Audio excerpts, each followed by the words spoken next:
Je vous salue, vous qui aimez Dieu de tout votre cœur et qui avez confiance en sa parole éternelle, sa sagesse éternelle, incarnée, le Christ Jésus. Alors, que dit Dieu face au racisme?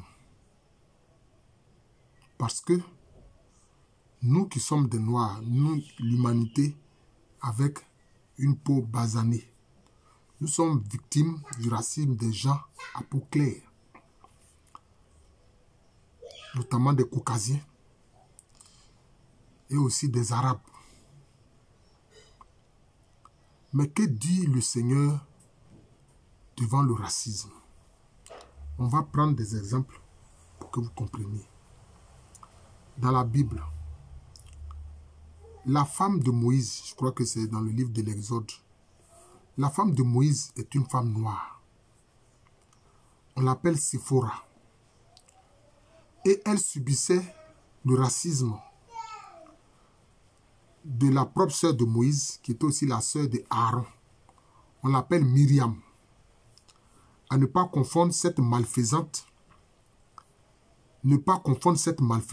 avec la bienheureuse Vierge Marie, Myriam, la mère de notre Seigneur Jésus-Christ. Alors cette Myriam, sœur de Aaron et de Moïse, détestait profondément Séphora. Parce que simplement, elle était noire. Séphora était une Madianite. C'était la fille du prêtre Jéthro, qui était le roi prêtre de Madian. Parce qu'au Moyen-Orient, il y avait plein de Noirs. Mais ces gens-là ont massacré ces Noirs-là. Puis ils ont fait croire que c'est l'esclavage qui a fait que quelques-uns qui ont survécu sont là-bas. Non, il y avait plein de Noirs là-bas. Les Cananéens, c'était des Noirs. Les Madianites, c'était des Noirs. Même en allant du côté de l'Iran actuel, les Élamites, c'était des Noirs. Voilà. C'est pour ça que les Tamouls, quand ils ont créé leur mouvement, ils ont appelé ça Elam Tamoul. Voilà. Donc, il faut comprendre ça. Et qu'est-ce qui s'est passé? Comment Dieu a réagi? Dieu a permis que Myriam, la raciste, sœur de Aaron et de Moïse, Moshe, ait la lèpre. Elle est devenue lépreuse. C'est pour ça que moi, je dis aux Caucasiens et je dis aux Arabes qui sont racistes, qui méprisent l'homme noir, ce sont des lépreux. Ce sont des lépreux. Mais ils ne le savent pas. Ils ne savent pas qu'ils ont cette lèpre du racisme.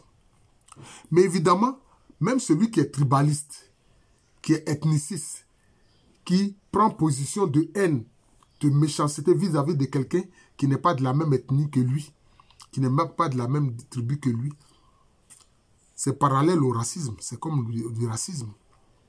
Ceux-là aussi, ils ont une lèpre. Et Dieu alors a laissé Myriam avoir la lèpre du racisme.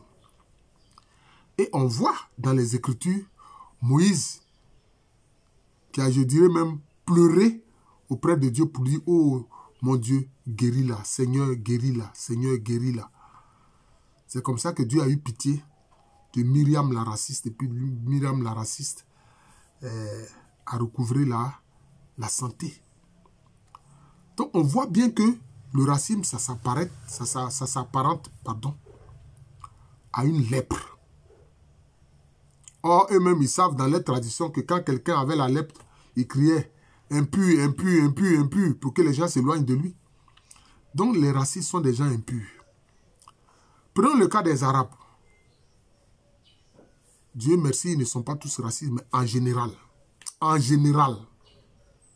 On voit ce qu'ils font même aujourd'hui encore en Arabie Saoudite, au Qatar, aux Émirats Arabes Unis, ce qu'ils font aux Noirs.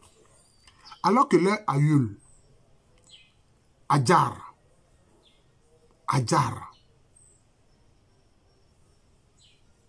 qui a partagé un lit avec Ibrahim ou Abraham, c'est leur aïeul.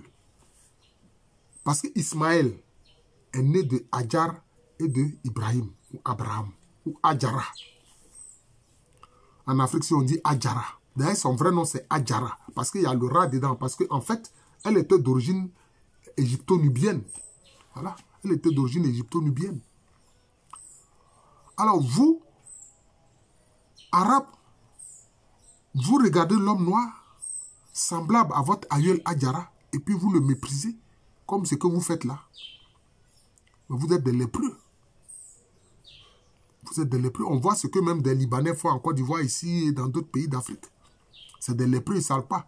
Mais moi, je leur dis, que ce soit eux, racistes, que ce soit les Caucasiens, si, parce qu'ils pratiquent la religion, ils pratiquent la religion, donc ils font croire à Dieu qu'ils aiment Dieu, etc. Oh, Dieu dit, toute la doctrine de Dieu se résume à l'amour. Aimer Dieu et puis aimer son prochain. Jésus a dit que c'est semblable. Aimer son prochain, c'est semblable au fait d'aimer Dieu. C'est semblable. Si tu aimes ton prochain, là, c'est que tu aimes Dieu. Si tu n'aimes pas ton prochain, c'est que tu es un hypocrite, tu n'aimes pas Dieu. La lèpre du racisme. Et moi, je leur dis, c'est par révélation que moi, je leur dis ça. Quand ils meurent en étant racistes vis-à-vis de l'homme noir, quand ils sont musulmans, etc., Dieu envoie un ange qui doit les conduire au paradis, mais cet ange prend le visage d'un homme noir.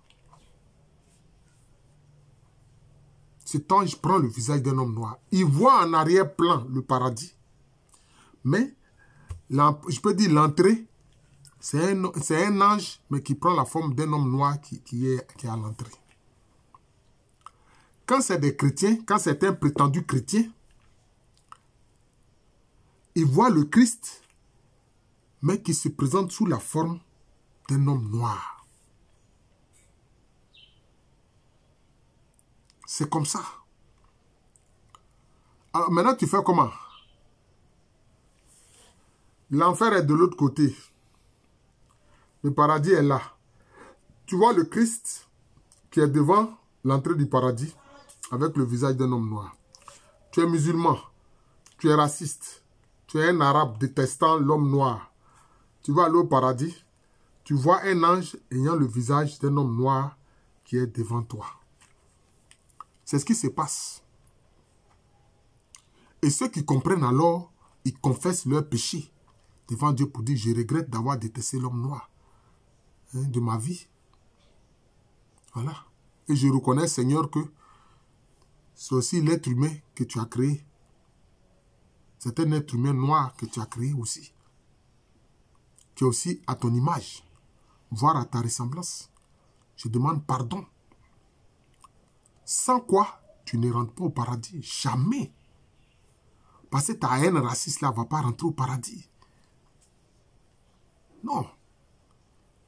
Puisque ton racisme là, c'est une haine qui s'oppose à l'amour de Dieu. Tu ne peux pas rentrer au paradis. Moi, je leur dis ça. Et puis en plus, les Arabes qui sont racistes, eux, ce sont des régnards. Ce sont des renégats. Parce qu'eux, ils méprisent Adjara leur aïeul. Et ils méprisent Ismaël. Parce que les Arabes, là, anciennement, les appelaient les Ismaélites. Les vrais Arabes, ce sont les Ismaélites. Ce sont ceux qui descendent d'Ismaël. Dont la mère est Adjara, une femme noire, égypto-nubienne. Voilà. Si vous ne savez pas ça, moi, je vous dis ça. Partagez cette vidéo-là. Pour que ces racistes-là voient ça. Voilà. Alors que l'Afrique et l'homme noir a été à la base de la civilisation. C'est comme ça. Si l'homme noir n'était pas allé au Moyen-Orient, est-ce que l'homme sémite serait apparu? Si l'homme noir n'était pas allé en Europe, est-ce que le Caucasien, l'homme de Cro-Magnon serait apparu? Non, pas du tout. Voilà. D'ailleurs, ils ont fait des iconographies. Même quand tu lis dans les hadiths, ils ont fait croire que le prophète Mohammed, il était de teint très clair, comme un Européen. Non, un Arabe ne peut pas être de teint très clair comme un Européen, non. Parce qu'au Moyen-Orient, il ne fait pas froid comme en Europe. Tout ça par pur racisme. Tout comme on a vu les Européens présenter le Seigneur Jésus-Christ et la Vierge Marie sous la forme d'un Caucasien d'Europe. Non. Au Moyen-Orient, il fait chaud aussi. Il y a des déserts là-bas. Donc, on ne peut pas avoir la peau claire comme l'Européen qui est en Norvège, au nord, ou en Suède, ou au Danemark, ou en Finlande. Non. Voilà. Donc, c'est ce que moi, je voulais dire. Ça, c'est par révélation qu'il a dit ça. Ton racisme, là, ne te permettra pas d'entrer dans le royaume de Dieu. Ne te permettra pas de rentrer au paradis. Ton racisme, là, Voilà, ça ne peut pas te permettre d'entrer là-bas. Voilà, c'est une porte ouverte pour l'enfer. Puisque tu vides la haine de l'homme noir, tu vas aller exercer cette haine-là. Et là-bas, dans l'enfer, tu vas trouver des démons qui vont prendre le visage d'un homme noir et puis comme ça, tu auras le temps de bien les haïr là-bas.